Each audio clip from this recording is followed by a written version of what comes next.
have returned from executive session. This time we will have the Pledge of Allegiance. I pledge allegiance to the flag of the United States of America and to the republic for which it stands, one nation, under God, indivisible, with liberty and justice for all.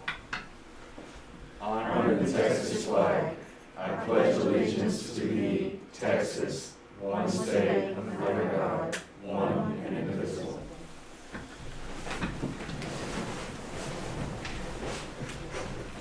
All right, this time we'll have a moment of silence.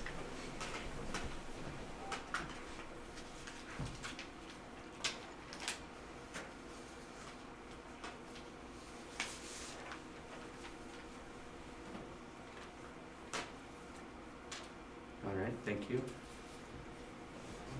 Dr. Wright, special recognition. Right.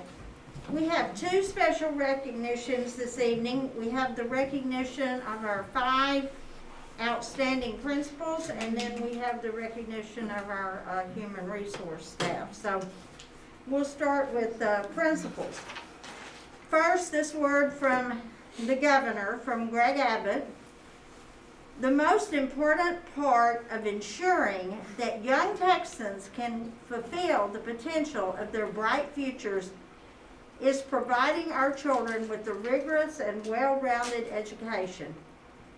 Principals are a vital part of our children's education as they set the academic tone for their schools by working collaboratively with teachers to build high academic standards, set performance goals, and utilize best practices for achieving those goals.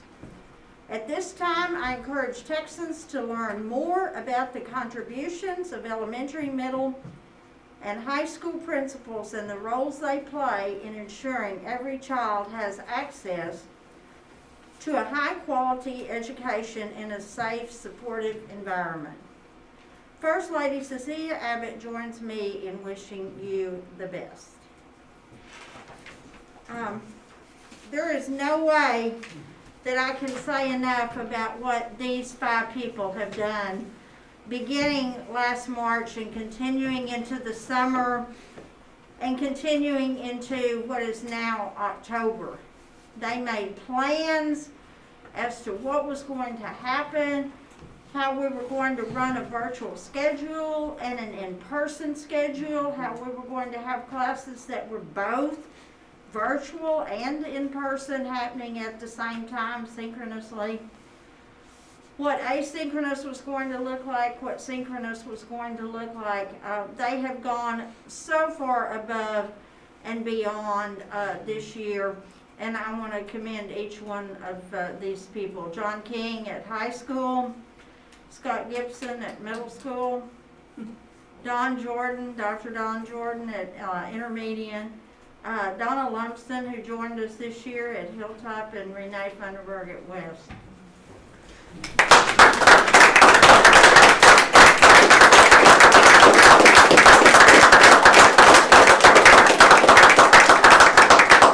I just want to echo what Dr. Wright said.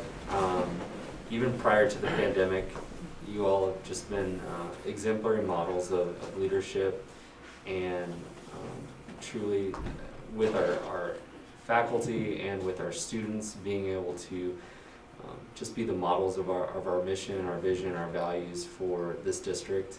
And you all truly are pillars and represent everything that that we want our community to know what's great about our district. So we could all go on and just give you all accolades, but this is one of the few times that I feel that I can speak for the entire board. So, but thank you all for your service. We're grateful.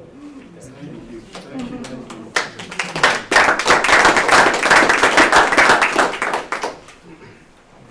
you. We have a resolution for Texas Education Human Resources Day. Whereas the Human Resources Division is instrumental in recruiting, selecting, resourcing, and retaining quality staff in support of providing an excellent education for all students.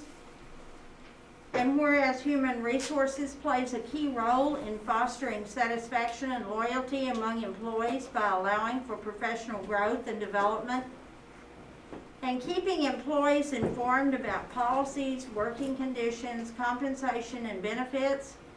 And whereas human resources monitors and manages current and future workforce trends, organizational culture, legal and legislative trends, and ethical and social responsibility. And whereas human resources is an important part of district leadership and is vital to the overall productivity and efficiency of the district's workforce. And whereas human resources is a valued and respected department that sustains the district's most important asset, its people. Therefore, the Board of Trustees of the Argyle District does hereby resolve that this happened on October 14th, but the date is insignificant. But that October 14th will be observed as Texas Education Human Resources Day throughout the district. The board also encourages students, staff, and parents to express their appreciation to our human resources team members for their dedication and commitment to Argyle ISD employees and students. And that's signed by the president of the board, and we have some certificates to honor Jennifer James, administrative assistant, for invaluable contributions made in fostering excellence in the community and the state of Texas.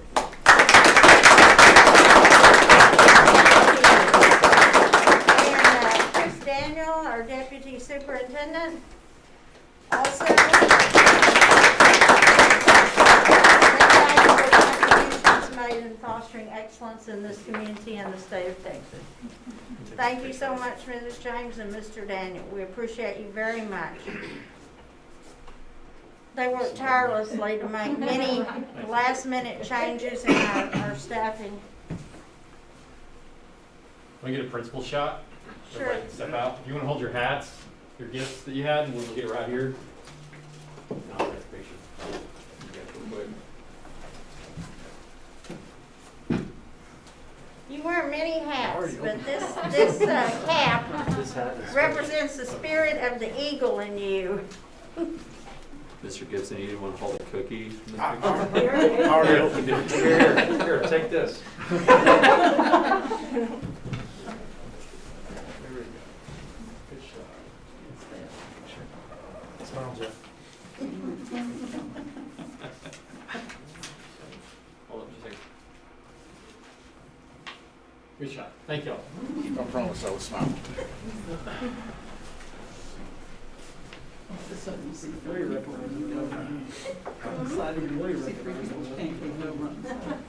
Okay.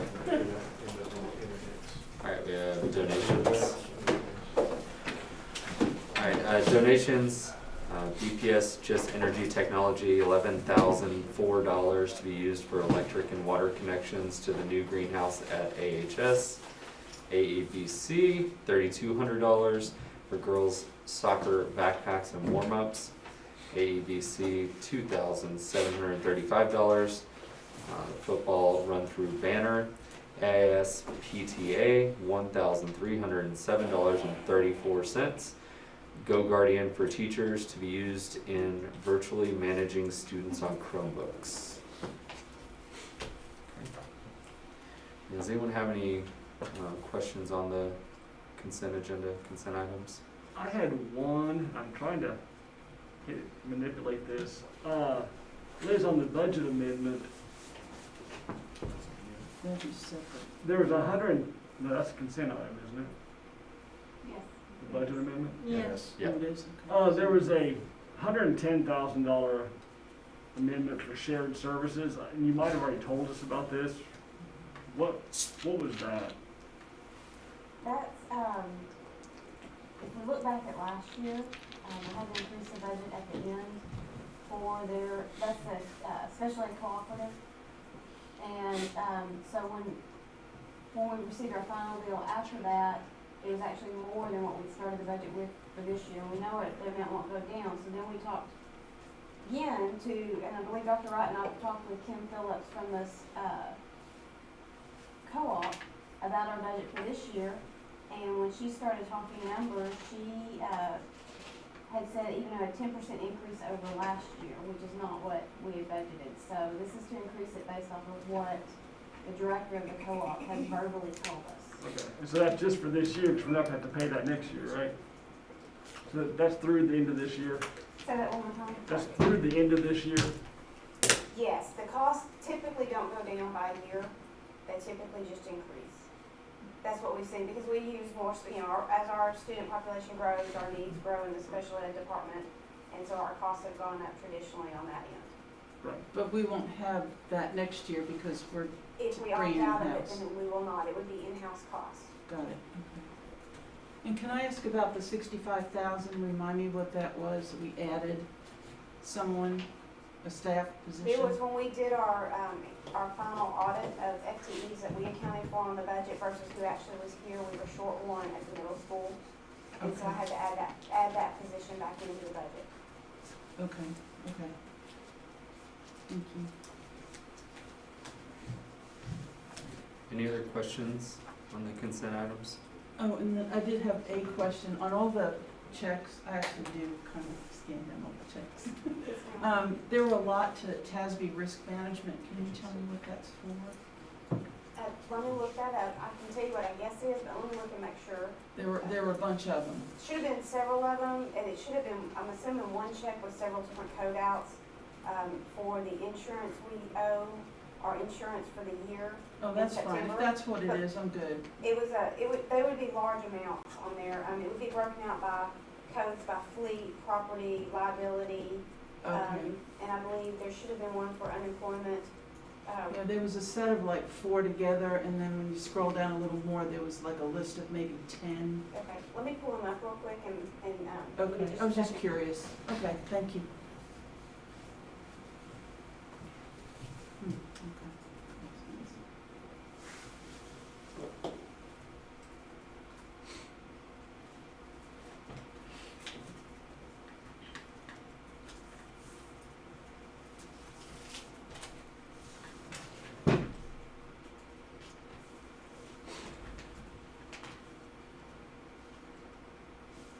Okay, the first ones together are gonna all be, those are for our insurance, the breakout of the different coding on that for the annual premium. Okay, Let me find that real quick. and the other ones came after that.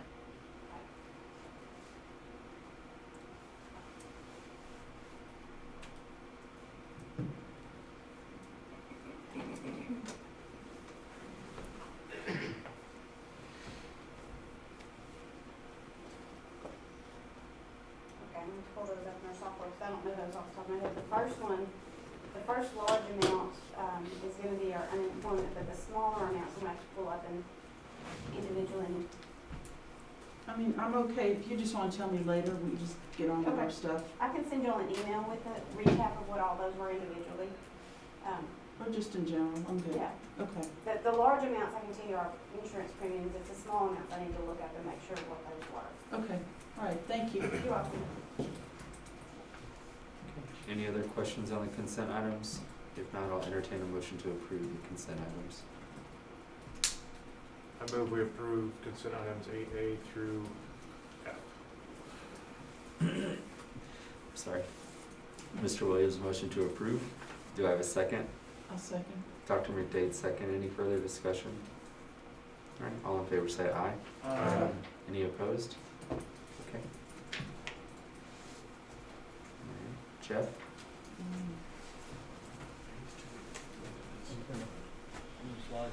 Yeah, board vote's not too happy about this one. No? Okay. Good evening. Do it this way, that should work better for you.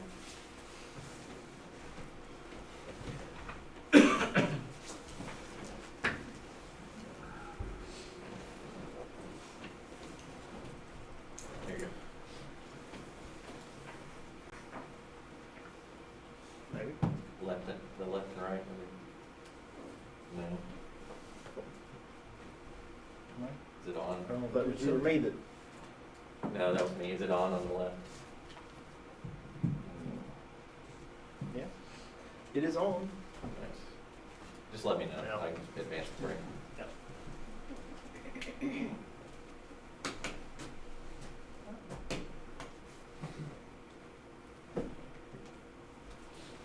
Okay.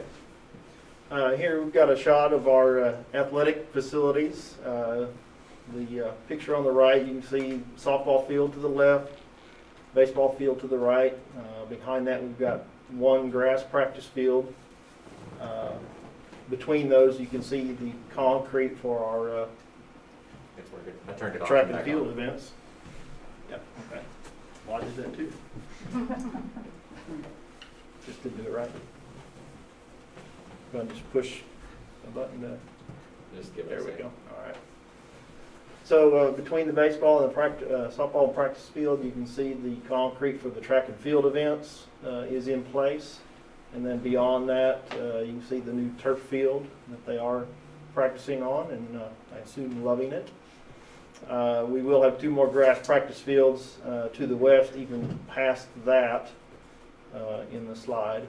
The smaller picture in the lower left is our tennis courts in progress. Nice. They are completing the fence right now, and we will be putting the surfacing on next year once we get back into spring, so we don't get any discoloration through the winter, since we will not be able to use it. They are planting trees along Canyon Falls, right across from the courthouse. A lot of trees have gone in there. They are still continuing to work on sidewalks throughout the site, and they are getting some of the areas up closer to some of the additions, like the administration addition, ready for irrigation and hydromulch and grass going in.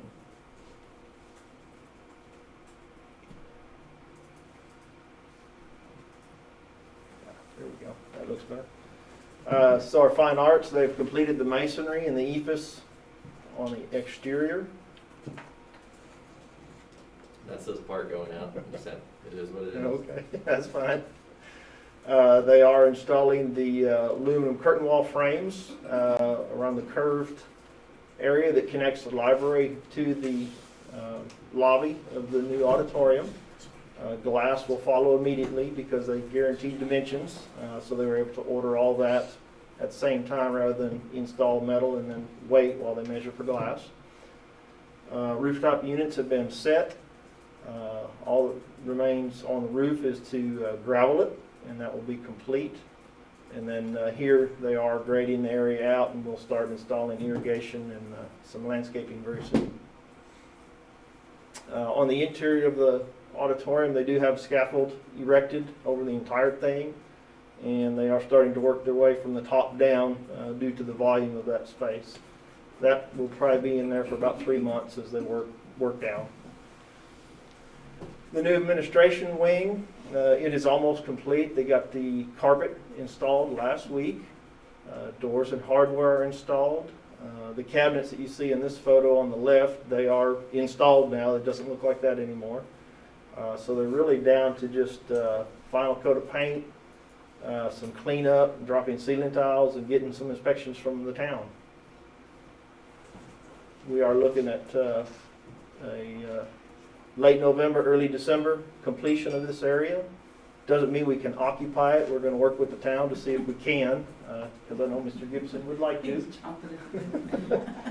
So we have to get the city's blessing for that, since it was all permitted as one project, even though the complete areas, if we don't have their permission, we will not be able to occupy. But we feel like we'll be able to get that.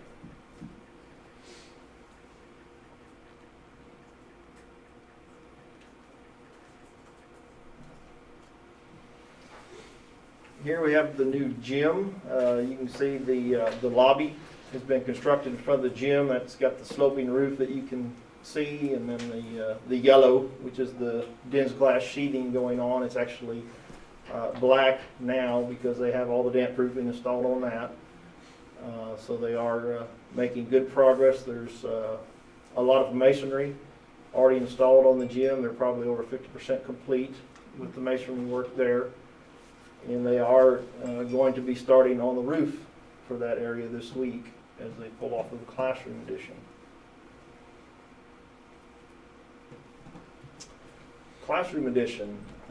Here they are wrapping up the flat roof this week. The metal roofing, which is all the area, the sloped areas, and that you can see with the green, that's the ice and water shield. So it's in the dry, just doesn't have the metal on it. That crew will be started this month and work their way around the several areas that have metal roof to them.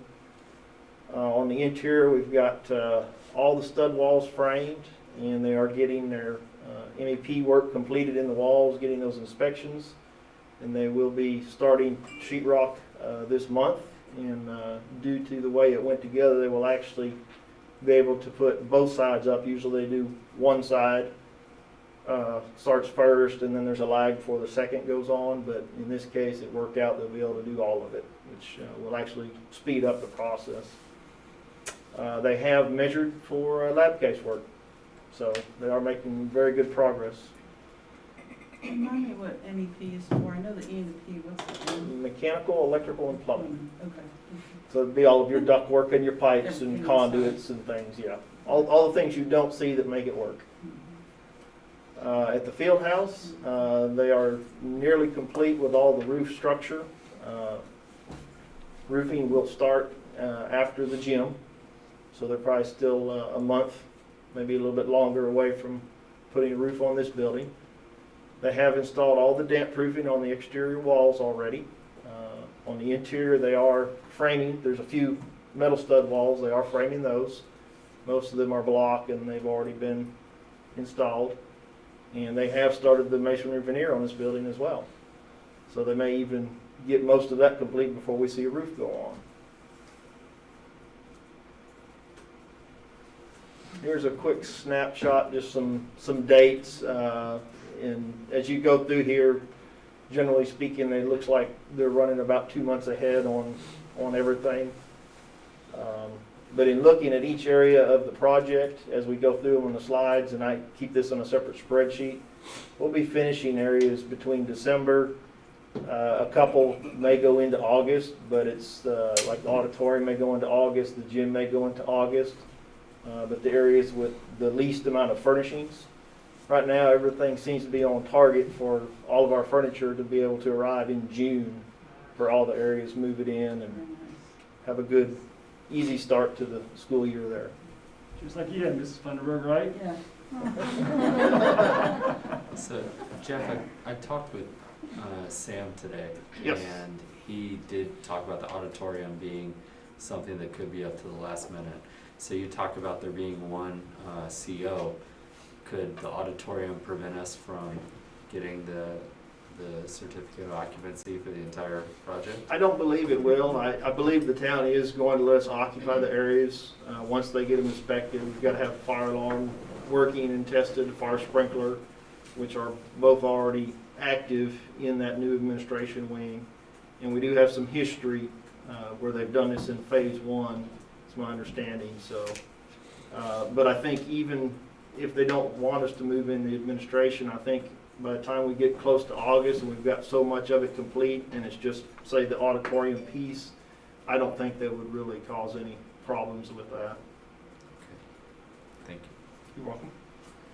So look ahead, the administration wing will be finishing up in the next month or so. Classroom addition is going to be turned white with sheetrock on both sides, followed immediately with tape and bed. The high ceiling work has already started, but it will be ongoing for a couple of months in the auditorium. We'll see the roofing at the gym and the field house in the next month, and that will be ongoing for a couple of months. And we'll see the masonry work continue and probably wrap up over the next couple of months on all areas of the project. That's awesome. Can you go to the first slide again, the overhead? So remind me, the practice field we have right now with the turf, Yes. is the intent later on for that to, for the stadium to surround, for that to be the field of the stadium? Yes, the intent is that will be the stadium. So I'm just trying to picture where we're gonna put all the parking and everything else. Is there gonna be practice fields on the other side of it, or how's it? There are 2 practice fields on the other side. I think we will lose one or maybe both of the practice fields closest for some structures and parking. There are some areas to the west and south. This thing have a laser? It does, it's the middle button. The middle button. There is some areas back here So we own the land. that we might be able to use. I believe the property is here, and then right here where you see this tree line, it jogs back and then basically follows that tree line over to Denton Creek. So there are some possibilities for some parking back there, you know, weighing the distance people have to walk. So I think there'll be some shuffling of some of the things we see now when that project comes online. Is there room? But we're trying to minimize what that would be. Is there room for stands there? It doesn't look like it. Well, I think that's why we'll probably wind up losing those two grass practice fields, the one on, you can see the one here, and then probably the one that will be on the other side. But that's one of the reasons that we're not lighting those fields now, Gotcha. Okay. I was because we thinking want over. to not have to move that lighting. Okay. So, but I think some of this will change with the stadium project.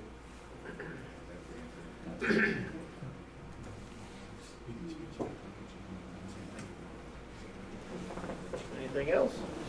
And the field house is just directly to the right of that, correct? Yes. The complex? This is the field house. Are either of the board members going on that tour with the BOC? No. Unless you have time. I have it. Wednesday, Yeah. okay. Yes, Yeah, then I asked for an alternate time. yes, we're gonna come up with a different time. I'll let you know when that is. How many people? It won't be Wednesday. I mean, we've got a small No, group, so I that's- figure I'll just wait and it do a whole separate. Yeah, that's fine. It doesn't How have many to be people do you anytime have? soon. So. There'll be 5 of us. 5 on the tour? Yes. Is there room on the tour? Or if you're not going, I'm not going. Sure, she can go. Sure. then we're not We can do 6. walking anything? No. Nope. I'll provide hard hats and vests and We're closed-toed shoes. That'd be the only other closed-toed thing. Flat top closed-toed shoes. And flat, yes. Flat top, okay. Flat soles and closed You wear toes. tennis shoes? Tennis shoes would be fine. I mean, if you have boots, but if not, I have boots. we're gonna do a little extra cleanup before we go, just to make sure we're safe. Gotcha. What time are you doing it? It's 1:30 Wednesday. Meeting where? Just curious. Or Uh, you send me an email. I'll send you an email. I haven't really decided. Okay, I figure we'd find each other, but I'll come up with a location and let everybody know. okay, thank you. Okay? Thank you. Thank you. Okay, just a little bit about where we are with athletics right now. And also, we have band competitions coming up, but varsity football has a 7-0 record. Right now, they're ranked number 1 in 4A Division I in the state. Lampasas, Melissa, and Malega are in 2nd, 3rd, 4th in the rankings. Todd Rogers did get his 200th career win as a head coach against Anna week before last, and he was recognized at the Carrollton Ranchview game with a ball that had the 200 on it, and all the team had printed their names on it. The varsity volleyball has an overall record of 18-8. They're 6-5 in district. They have made the playoffs, and they'll begin playoffs Monday the 26th against Benbrook at Castleberry's gym. Team tennis, they're the undefeated district champs, and they play Stephenville in the first round of playoffs on Monday, October 26th. Lots of things are happening on the 26th. The district meet for cross country is Monday, October 26th in Decatur. And the Argyle boys recently won the Decatur Invitational. The girls basketball officially begins October 21, and boys basketball officially begins October 28. The boys' rings came in, and they did get their rings. We had a record number of choral students selected in their competition. And we have 4 band competitions coming up. If they make it to state, we've really divided them out where there'll be only 2 in a room and 1 per seat on the bus. And they don't have any drum major retreat at the end, and it's not, you don't have prelims and finals anymore, it's straight one competition. So they've really changed things around, but at this point, we're continuing forward, but the hotel we have reservations at will let you cancel at the last minute. We've got, we're in the second grading period of the virtual and the in-person, and we're continuing to find that we have less success with the virtual students. At the middle school, this is all about secondary. At the middle school, in grade 6, we've got 7 students that were failing 1 or more subjects, and 6 of them were virtual. And in grade 7, we had 27 students that were failing 1 or more subjects, and 17 of them were virtual. 8th grade, it flips around a little bit. 33 were failing 1 or more, and 14 were virtual. But well over half of the failures in the middle school were coming from the virtual learning environment. At high school, although they only had 16% virtual learners, 34% of their failures, over a third of their failures, came from that 16%. So the engagement is one of the issues here, that they're not staying engaged, and that's resulting in failure and lack of success. And they're only in their 9th week, but this can actually cause them to lose credit for subjects, could cause students to have to repeat grade levels. In elementary and intermediate, it can cause students to have to be held back a grade in school and repeat the entire grade, so it's really a serious situation. So we're continuing to tell the parents that can to return them, to bring them back face to face, because it makes for better engagement. We do have some that have health problems and concerns that keep them from being able to return to a face-to-face environment. We're down to a little under 12% now that are still virtual.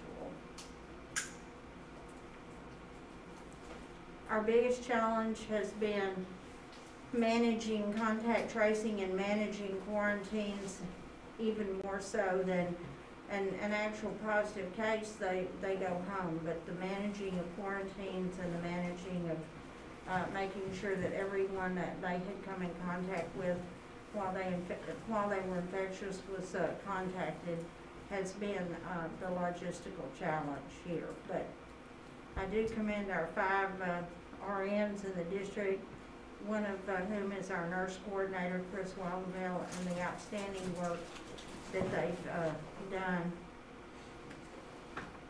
And that's all I have.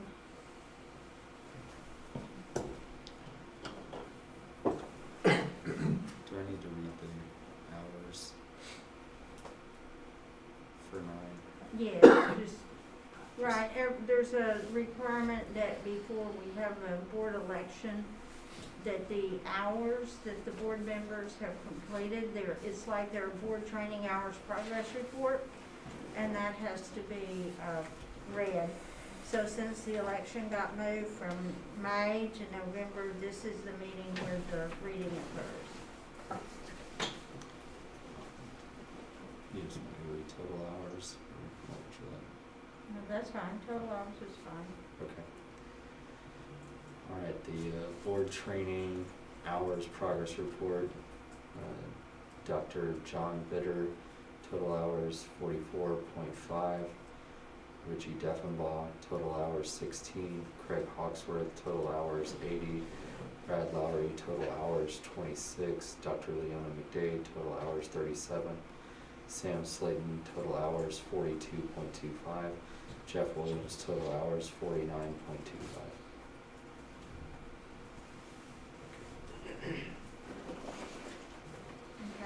Okay. Also, had to send a document to the Denton County Special Ed Co-op stating that we were withdrawing from the board had approved that, but this is a copy of the withdrawal.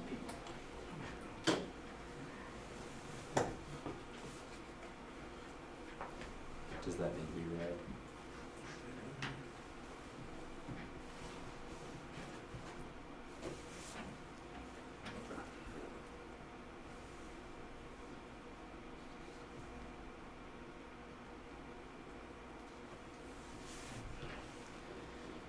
Okay, dated October 9th, 2020. Dear members of Denton County Special Education Co-op, Argyle ISD will be withdrawing from membership in the Denton County Co-op at the conclusion of the 2020-2021 school year.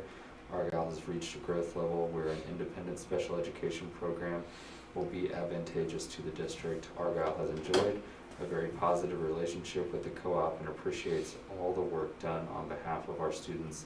Thank you for your service to us and our staff, as well as our students and parents. Sincerely, Dr. Tolina Wright. You'd already approved it, so I just wanted to Read it into it. put that in the board book. And so Dr. Stever has the SAT report. We haven't gotten the ACT one for some reason.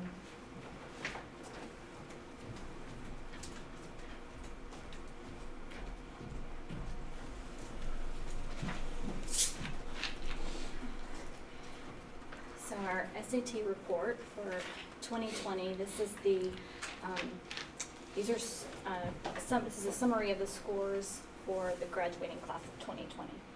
So it only takes into account the most recent test they took. So if they took it more than once, it doesn't take their highest, it only takes their most recent score.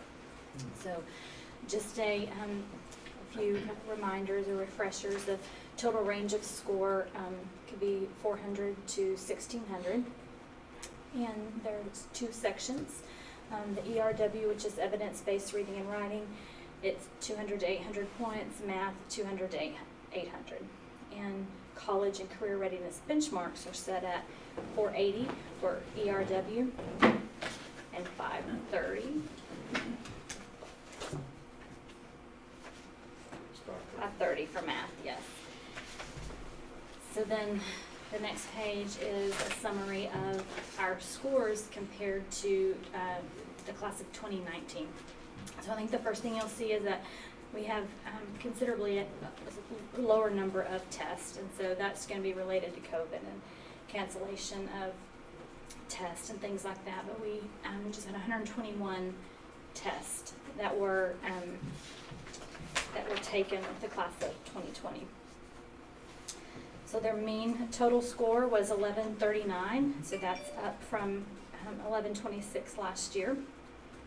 Their mean ERW score was 571, and that's up, excuse me, that's up from 567, 2019.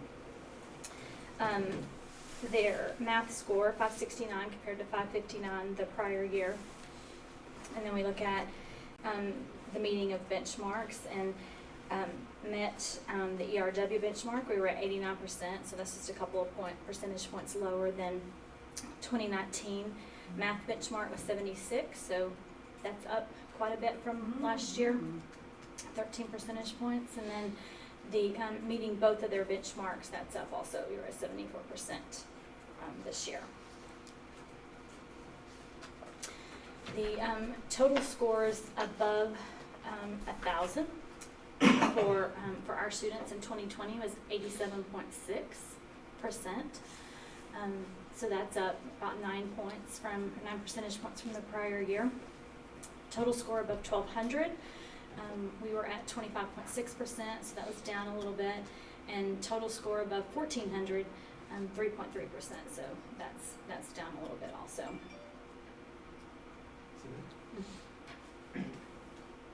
What's the last thing? Yes. So do you have any questions over the SAT report? Do you think some of those significant changes are just in total numbers being different, or? Yeah. I think, I do think so. Yeah. Okay. Yeah. So, I think those who took it were the highest number. because we don't have any data, they haven't had any test. They haven't had any test since when? Because all the summer ones have been Mhm. eliminated, and I don't know whether you have any data on the most recent ones. So Well, all of these tests for the class 2020 was done probably in the first semester. Right, so, you know, even the class of 2020, if they were taking tests in the summer, Yeah, or we're- there wouldn't be on, Yeah. right, it wouldn't be on here. But yes, I mean, there's still, testing sites that are canceling tests, even like the morning of. I mean, we've had several situations where kids have shown up to take the test, and, the college board didn't notify that the test was canceled until they got there that morning to take the test, so. There's probably is not as much urgency now either, because so many colleges are, Mhm. Not so you don't requiring, have not to requiring. have the SAT. And would you say the higher scores are a lower percentage because the kids didn't get a chance to take it again and improve their score? I think that's probably right. I think, I think our kids, you know, maybe some of them that probably have a pretty good score, and then they're taking it again to maybe get some more to scholarship money and things like that. So they're taking it again to try to improve their score. Right. And so I think those were missing in this, and they weren't able to take it. With SAT being such a big factor in most years, is there a way we need to be preparing our kids or when SAT is not going to be part of the hiring process, or selection process?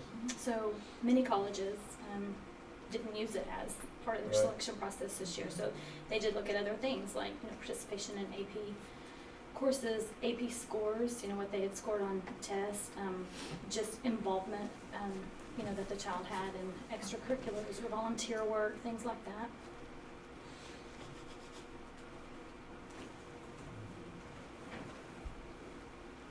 Any other questions? You don't see this as a new trend of not requiring SAT, do you? You think this is strictly a temporary? I don't see that right now. I mean, so much of college admissions is based on those. I mean, there's, you know, articles out about, you know, trending away from that, but so much of the college admissions process is tied up in one of these two scores, scholarship money. So much of it is tied up in these scores.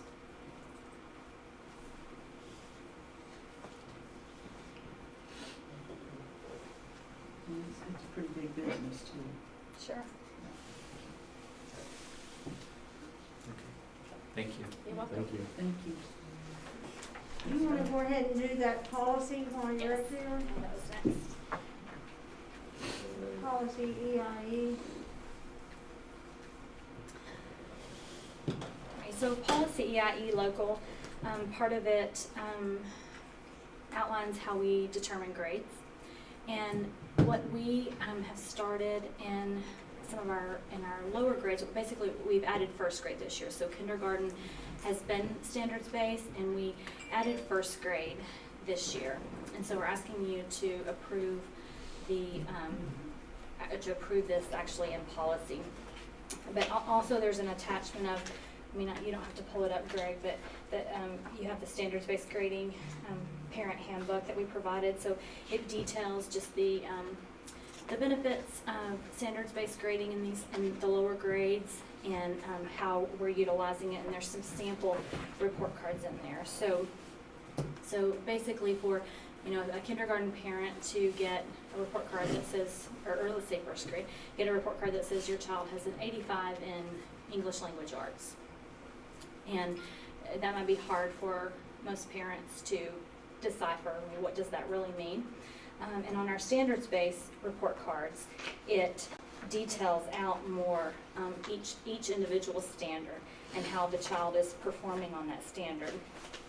So, for example, in reading and language arts, it's demonstrates phonological awareness, demonstrates and applies phonetic knowledge by decoding words, and the teacher will issue a 1, 2, 3, or 4.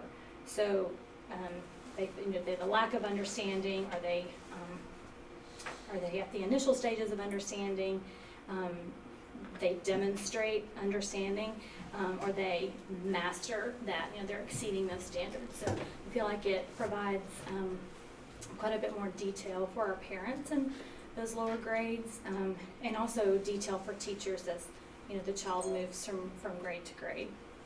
So, the only change is what did say kindergarten, now it says kindergarten through grade 1, and the one just below it, grade 2 through 5.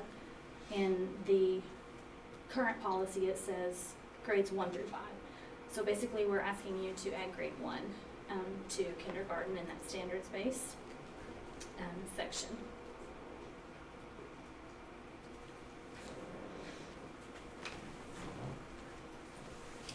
It's more like Questions? kind of criterion based. Do they meet this criteria? I'm sorry. Criterion based, basically?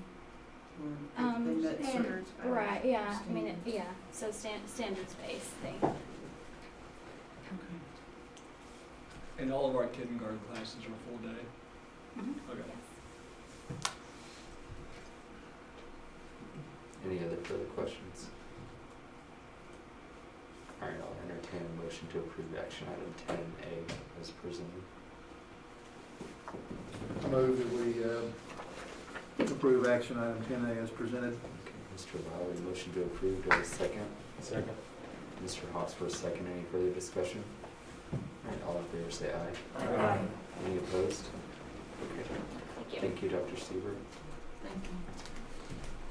Okay, you will remember that last January, when we talked about the strategic plan, that one of the ideas that was brought forward was to integrate technology in with instruction. So we have 5 strategies now, and technology's been integrated.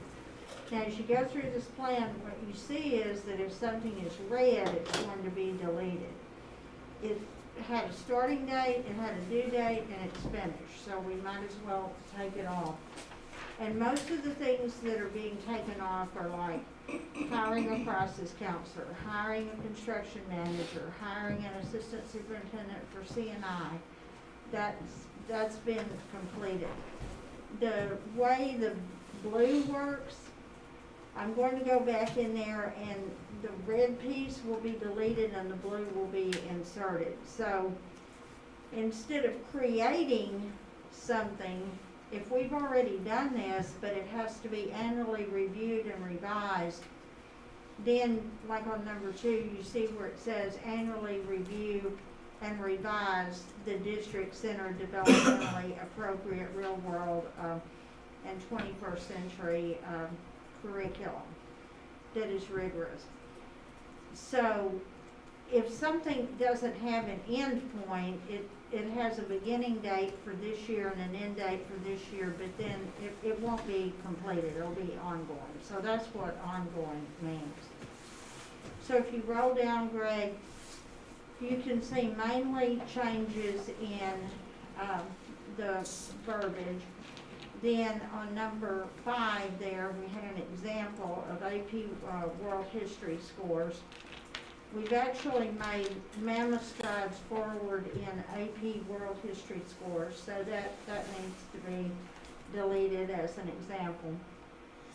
And then you can see the blue changes, just the date changes and the way, whether something is continuing or whether it's being completed. So just keep on rolling.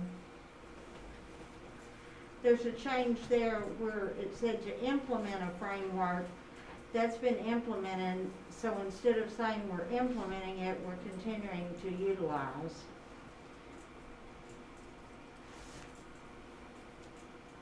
Then there's one there about the language arts teachers receiving the, being provided resources that were needed. That's happened, and so we're deleting that one. That one isn't an ongoing thing. It's been provided. Then that's a rollback to that blue one, Greg.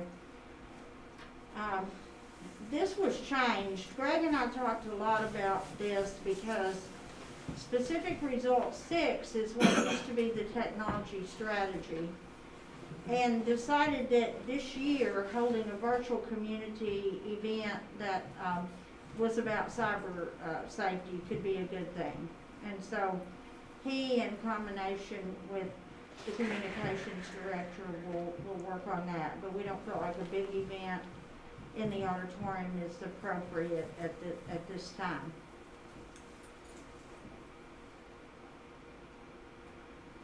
Number 6, continue to implement the previously developed plan. This identification of campus trainers, we've got that well in hand now.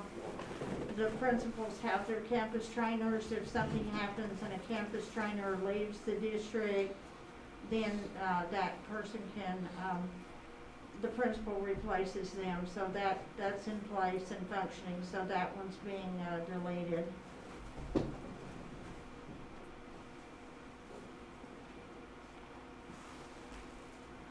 I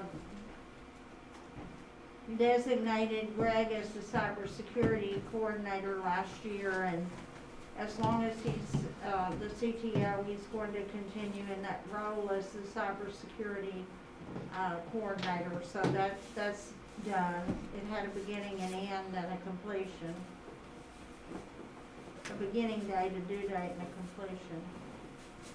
Okay, the part about continue to provide adequate counseling staff at each campus, that is a reword from providing additional staff that can assist counselors.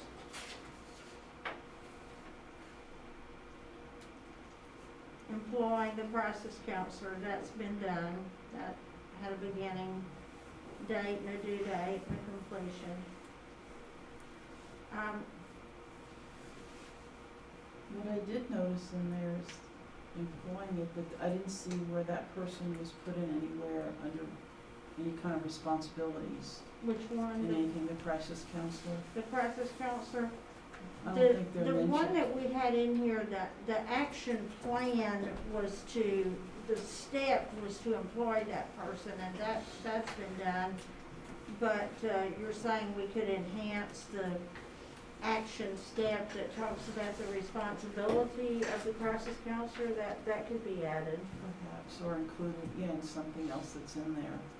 Because then there's really no mention of the position.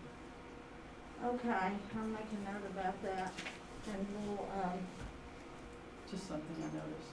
right, okay. Then also on those campus plans, the 5 principals can put something on their action step about how they're utilizing the crisis counselor. Okay, so then we have one here about a guideline that details information each counselor should include in the website. That's been done, so we took that one out. I took that one out. And identify an individual to assist the counselors in creating the website. That's been done.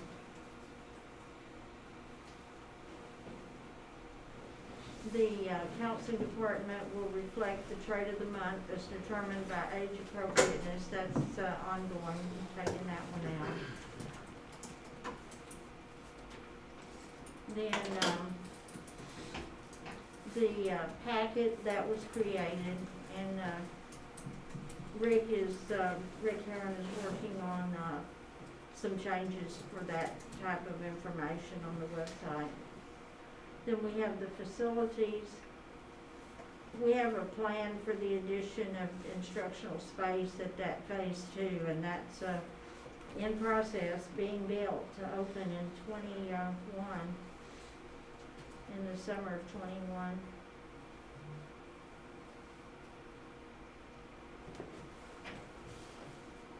Another one about implementing the sick leave bank, that happened. That's completed. The sick leave bank is implemented. And the ones for finance are very similar to what they were. No real changes there. I did do the calculations on how close that Templeton got on the projection, and it's very, very close, even with COVID, compared to what they said we would be at and where we are now. We hit 3730 last Friday, and they had projected 3780, so when you figure the difference and compare it, it's very close. So other than Dr. McDade talking about the action step that would show the actual activities of the crisis counselor. Are there any other additions, changes? Okay. I just think it's just, it's a real important position, great position. It's been a very, very good addition Yeah. to the counseling staff. The assistant superintendent CNI, the splitting of the communications department into a marketing and a communications director, the hiring of the construction manager, the crisis counselor, those have all been good additions to the district, very good additions. And then next month, you'll see the 5 campus plans. All right, I'll entertain a motion to approve action item 10B with the amendment to add the activities of the crisis care coordinator. So moved. All right, Mr. Hawksworth, motion to approve. Do I have a second? I'll second. Dr. McDade, second. Any further discussion? All in favor say aye. Aye. Any opposed? All right, thank you. Okay. Ms. Bresnahan, you come on up.